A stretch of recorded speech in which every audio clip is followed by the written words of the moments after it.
Assalamualaikum warahmatullahi wabarakatuh. Pada kesempatan kali ini, perkenankan anggota kelompok kami untuk mempresentasikan hasil kerja kelompok kami dengan judul Demokrasi Pancasila. Berikut adalah anggota kelompok kami.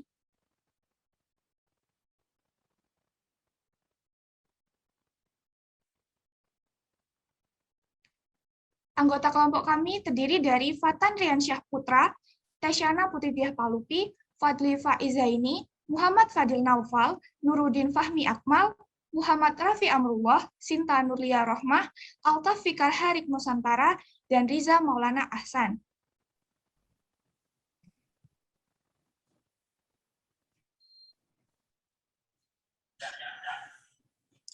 Untuk topik yang pertama, kami akan membahas terkait dengan konsepsi dan urgensi demokrasi Pancasila, di mana dalam konsepsi dan urgensi demokrasi Pancasila ini terdiri dari 4 subtopik utama. Yang pertama ada pengertian demokrasi, yang kedua ada 3 tradisi pemikiran politik demokrasi, yang ketiga ada pemikiran tentang demokrasi Indonesia, dan yang keempat ada pentingnya demokrasi sebagai sistem politik kenegaraan modern.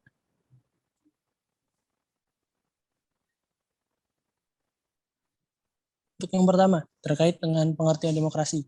Secara etimologis, kata demokrasi ini berasal dari bahasa Yunani kuno yang terdiri dari 2 kata, yaitu demos yang berarti rakyat dan kratos atau kratein yang berarti pemerintahan, sehingga demokrasi dapat diartikan sebagai suatu pemerintahan rakyat. Kemudian, Abraham Lincoln mengatakan bahwa demokrasi adalah merupakan suatu pengertian pemerintahan dari rakyat, oleh rakyat, dan untuk rakyat. Pengertian demokrasi ini sering kali kita dengar dan sudah umum di masyarakat kita. Kemudian dari pernyataan ini dapat dinyatakan bahwa demokrasi dibangun di atas 2 prinsip, yaitu prinsip pemerintahan sendiri dan penetapan atau pembuatan undang-undang secara langsung oleh rakyat. Kemudian yang kedua, 3 tradisi pemikiran politik demokrasi. Ada 3 pemikiran demokrasi yang cukup dikenal di dunia atau dalam sistem pemerintahan demokrasi. Yang pertama ada classical Aristotelian theory, yang kedua ada medieval theory, dan yang ketiga ada contemporary doctrine.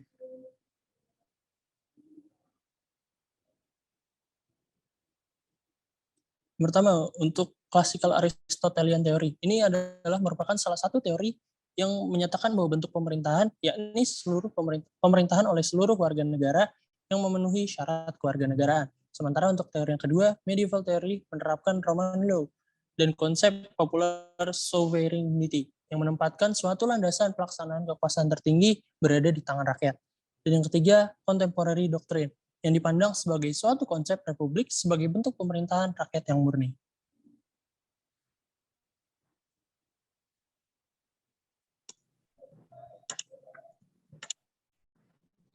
Torres 1998 memandang demokrasi dapat ditinjau dari 2 aspek, yaitu formal demokrasi dan substantif demokrasi. Formal demokrasi merujuk pada demokrasi dalam arti sistem pemerintahan.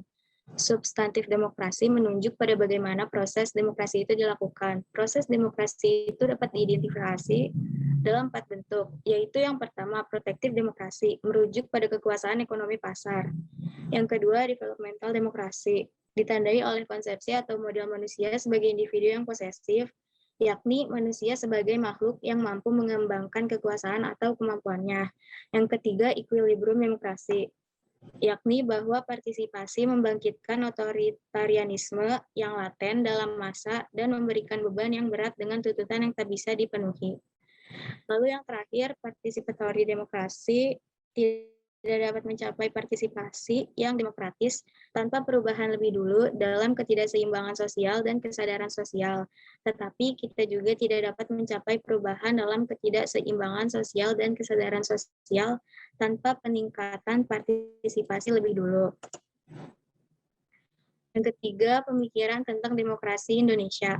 Menurut Muhammad Hatta, bangsa ini sudah mengenal tradisi demokrasi jauh sebelum Indonesia merdeka, yakni demokrasi desa. Demokrasi desa atau desa demokrasi merupakan demokrasi asli Indonesia yang bercirikan 3 hal, yakni cita-cita rapat, cita-cita masa protes, dan cita-cita tolong-menolong.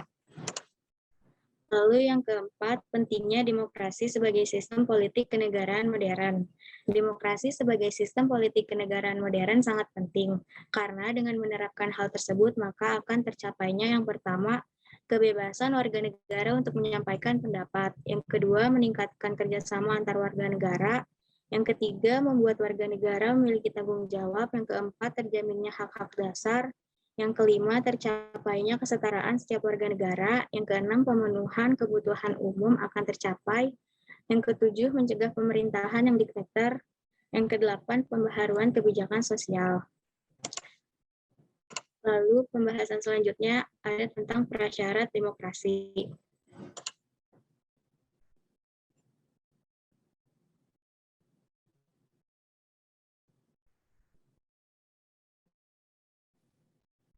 Prasyarat demokrasi yang adalah menurut Magnis mengemukakan sejumlah prasyarat untuk mengamati apakah sebuah political order merupakan sistem demokratik atau tidak, antara lain yang pertama, akuntabilitas.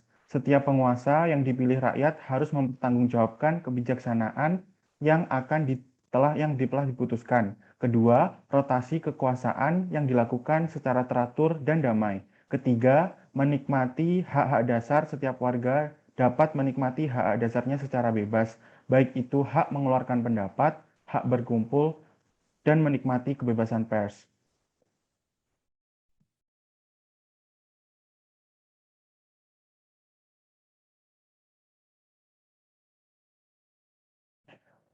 Menurut Kunto Wijoyo mengemukakan beberapa standar untuk mewujudkan sebuah dasar negara demokratis. Yang pertama, ada kekuatan politik bentukan masyarakat. Yang kedua, ada pemilu demokratis. Yang ketiga, ada pemerintahan. Yang keempat, ada mekanisme check dan balance. Yang kelima, ada ruang dan wacana publik. Dalam sebuah kekuasaan juga perlu adanya oposisi karena penguasa juga dapat melakukan kesalahan dan kekuasaan bila juga menyimpang. Oposisi berkewajiban mengemukakan titik-titik kelemahan dari suatu kebijakan itu diterapkan. Segala hal yang dapat menyebabkan efek samping yang merugikan sudah lebih dulu ditekankan seminimal mungkin.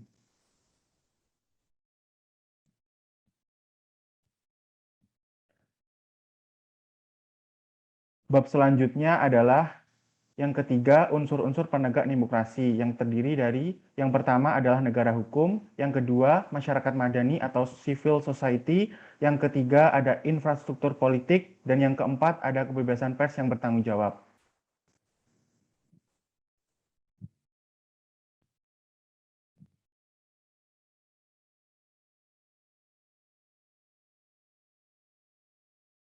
Satu, negara hukum. Gagasan, cita, atau ide negara hukum juga berkaitan dengan konsep nomokrasi yang berasal dari kata nomos dan kratos. Perkataan nomokrasi itu dapat dibandingkan dengan demos dan kratos atau kratein dalam demokrasi. Nomos berarti norma, sedangkan kratos adalah kekuasaan.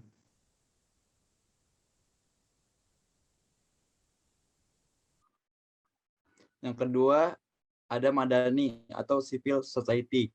Kata civil society sebenarnya berasal dari bahasa Latin, yaitu civitas Dei, yang artinya kota ilahi, dan society yang berarti masyarakat.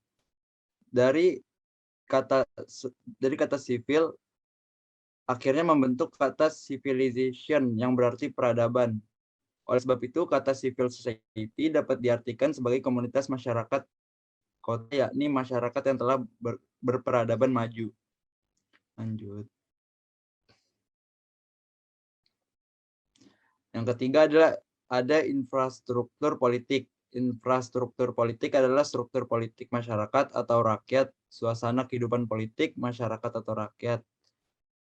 Partai politik mengembangkan beberapa fungsi dalam menciptakan dan menegakkan demokrasi, yaitu sebagai sarana komunikasi, sebagai sarana sosialisasi politik, sebagai sarana rekrutmen kader dan anggota politik, dan sebagai sarana pengatur konflik. Lanjut.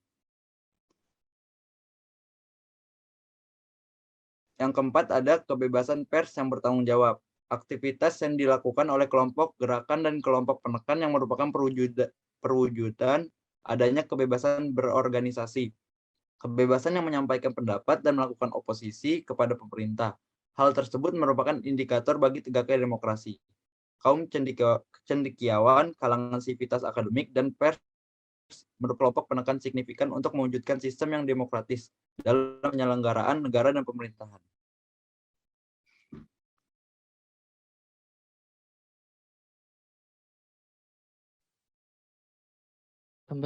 Pembahasan selanjutnya yaitu mengenai alasan pentingnya demokrasi Pancasila.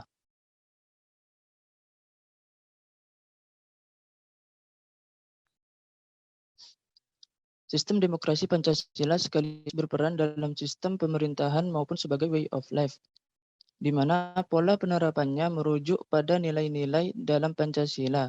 Dalam peranannya sebagai sistem pemerintahan, demokrasi turut mengembangkan nilai transparansi, toleransi, damai, dan teratur.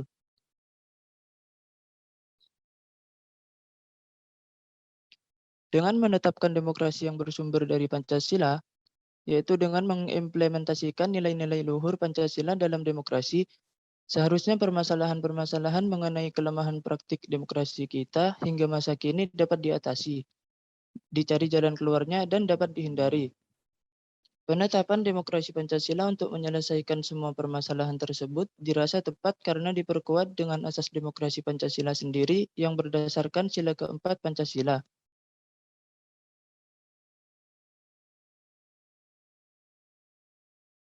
Pembahasan selanjutnya yaitu tentang demokrasi Pancasila dilihat dari sumber historis, sosiologis, dan politik.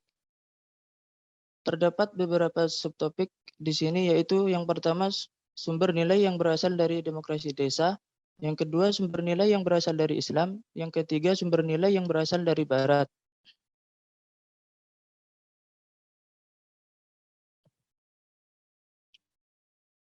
Yang pertama sumber nilai yang berasal dari demokrasi desa. Sistem politik yang ada di Indonesia sebelum merdeka adalah kerajaan-kerajaan feodal yang dikuasai oleh raja-raja autokrat. Akan tetapi, nilai-nilai demokrasi dalam taraf tertentu sudah berkembang dalam budaya Nusantara dan dipraktikkan setidaknya dalam unit politik terkecil, seperti desa di Jawa, nagari di Sumatera Barat, dan Banjar di Bali. Demokrasi asli Nusantara dapat terus bertahan di bawah feodalisme, karena di banyak tempat di Nusantara, tanah sebagai faktor produksi yang terpenting bukanlah kepunyaan raja, melainkan dimiliki bersama oleh masyarakat desa.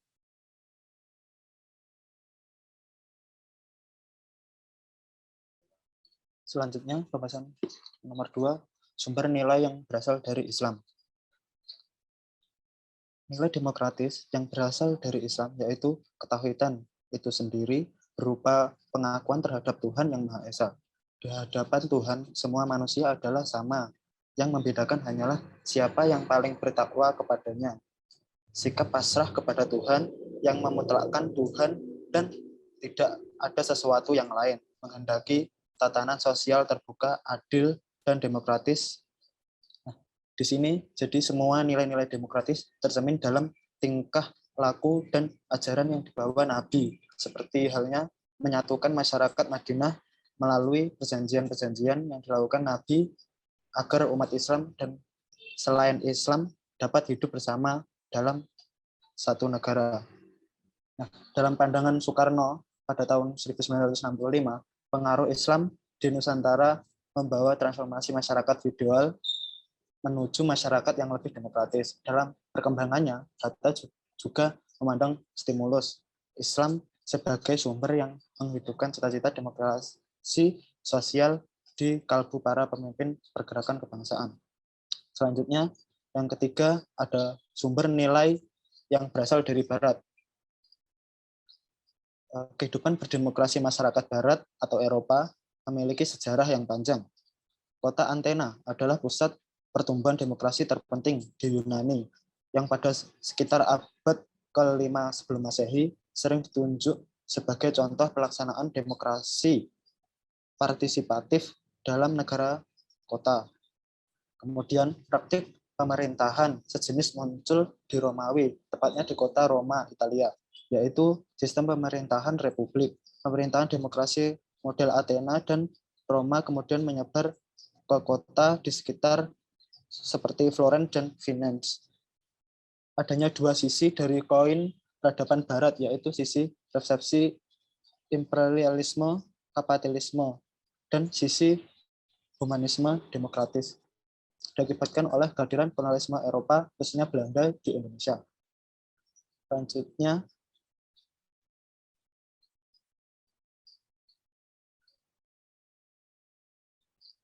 sejak Indonesia merdeka hingga saat ini, pelaksanaan demokratis terus mengalami dinamikanya. Ada 4 masa sejarah demokrasi Indonesia sampai masa Orde Baru yang dilihat dari sudut perkembangan sejarah, yaitu demokrasi parlementer, demokrasi terpimpin, demokrasi Pancasila Orde Baru, dan demokrasi Pancasila Reformasi. Demokrasi parlementer pada tahun 1945 sampai tahun 1959. Demokrasi yang digunakan pada periode awal kemerdekaan adalah demokrasi parlementer, yaitu masa demokrasi konstitusional yang menonjolkan peranan parlemen dan partai-partai. Yang kedua ada demokrasi terpimpin pada tahun 1959 sampai tahun 1965. Demokrasi yang digunakan adalah demokrasi terpimpin.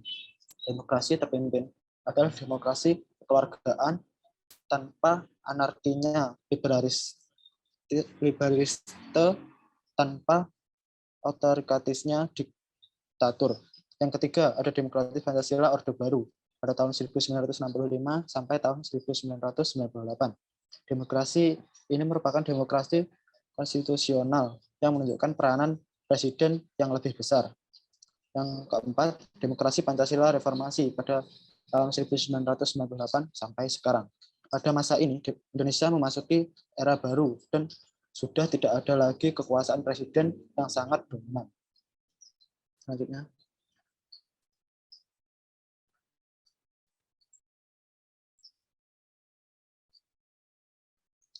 Nah, pembahasan selanjutnya F, yaitu dinamika dan tantangan demokrasi Pancasila dalam bidang legislatif. Ada 3 subbab. Yang pertama, Majelis Permusyawaratan Rakyat atau MPR. Yang kedua, Dewan Perwakilan Rakyat atau DPR. Yang ketiga, Dewan Perwakilan Daerah atau DPD.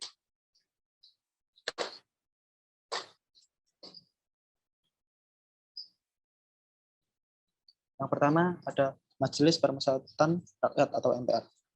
Majelis Permusyawaratan Rakyat (MPR) merupakan lembaga tertinggi negara sebelum adanya amandemen UUD tahun 1945. Nah, setelah amandemen UUD 1945 mengatur kembali ketentuan tentang lembaga permusyawaratan rakyat, yakni MPR. Perubahan tersebut dapat dilihat dari sistem yang digunakan, di mana awalnya MPR merupakan sistem vertikal hierarkis dengan prinsip supremasi. MPR yang berubah menjadi sistem yang horizontal fundamental dengan prinsip check and balance, saling mengawasi dan mengimbangi antar lembaga negara. Ketentuan mengenai Majelis Permusyawaratan Rakyat MPR sendiri dalam naskah asli UUD tahun 1945 terdiri atas 2 pasal, yaitu kedua pasal tersebut adalah pasal 2 dengan 3 ayat dan pasal 3 tanpa ayat. Namun dikarenakan perubahan tadi dilakukan terhadap pasal 2 ayat 1, yakni mengenai susunan keanggotaan MPR. Maka pasal 2 ayat 2 dan ayat 3 tetap tidak diubah. Adapun pasal 3 diubah dari tanpa ayat menjadi pasal 3 dengan 3 ayat. Selanjutnya.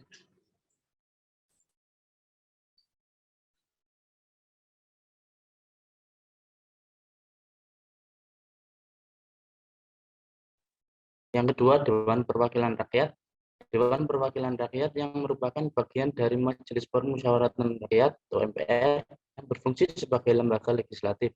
DPR memiliki 3 fungsi, yaitu fungsi legislasi, fungsi anggaran, dan fungsi pengawasan. Dalam upaya mempertegas pembagian kekuasaan dan menerapkan prinsip saling mengawasi dan mengimbangi yang lebih ketat dan transparan, maka ketentuan mengenai DPR dilakukan perubahan. Beberapa perubahan penting ini meliputi keanggotaan, susunan, dan waktu sidang DPR. Kekuasaan DPR dalam membentuk undang-undang, fungsi, dan hak DPR serta anggota DPR.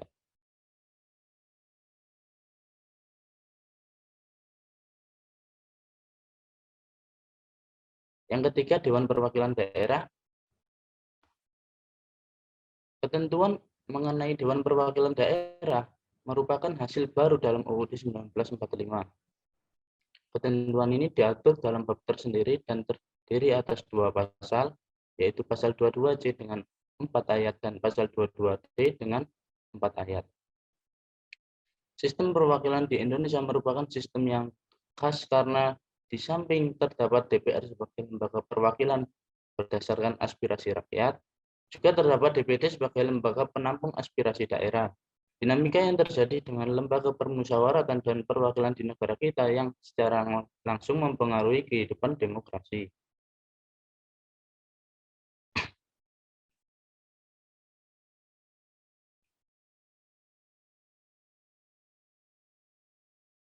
Pembahasan selanjutnya, G. Esensi dan urgensi demokrasi Pancasila. 1. Pengembangan kehidupan demokratis. 2. Pentingnya kehidupan yang demokratis. 3. Penerapan demokrasi dalam pemilihan pemimpin dan pejabat negara.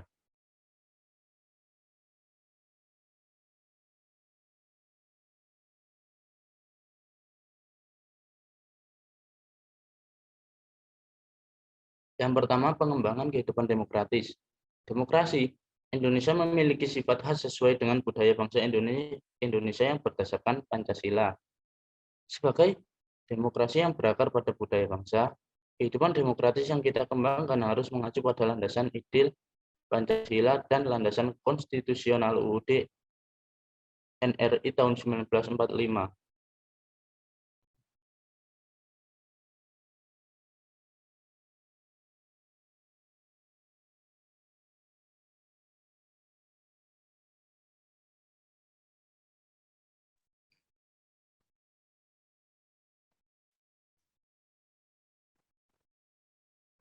Berikut ini diketengahkan 10 pilar demokrasi Pancasila yang dipesankan oleh para pembentuk negeri Republik Indonesia sebagaimana diletakkan di dalam UUD NRI tahun 1945. Yang pertama, demokrasi berdasarkan ketuhanan yang Maha Esa, demokrasi dengan kecerdasan, demokrasi yang berkedaulatan rakyat, demokrasi dengan rule of law, demokrasi dengan pembagian kekuasaan, demokrasi dengan hak asasi manusia, demokrasi dengan pengadilan yang merdeka, demokrasi dengan otonomi daerah, demokrasi dengan kemakmuran, dan yang terakhir demokrasi yang berkeadilan.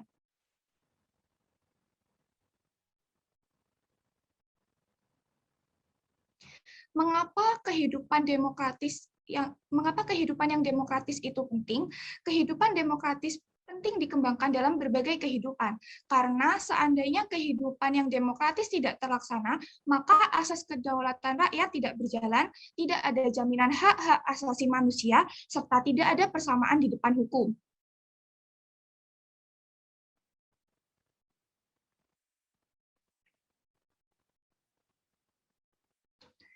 Lalu, penerapan demokrasi dalam pemilihan pemimpin dan pejabat negara. Demokrasi juga mengatur terkait dengan pemilihan pemimpin politik dan pejabat negara. Berkaitan dengan pentingnya peran seorang pemimpin, maka ditetapkan syarat-syarat yang harus dipenuhi untuk dapat berkontribusi dalam konsensasi politik, khususnya di Indonesia. Berdasarkan sistem demokrasi yang kita anut, seorang pemimpin itu harus beriman dan bertakwa, bermoral, berilmu, terampil, dan demokratis. Berikut adalah daftar pustaka yang kami gunakan.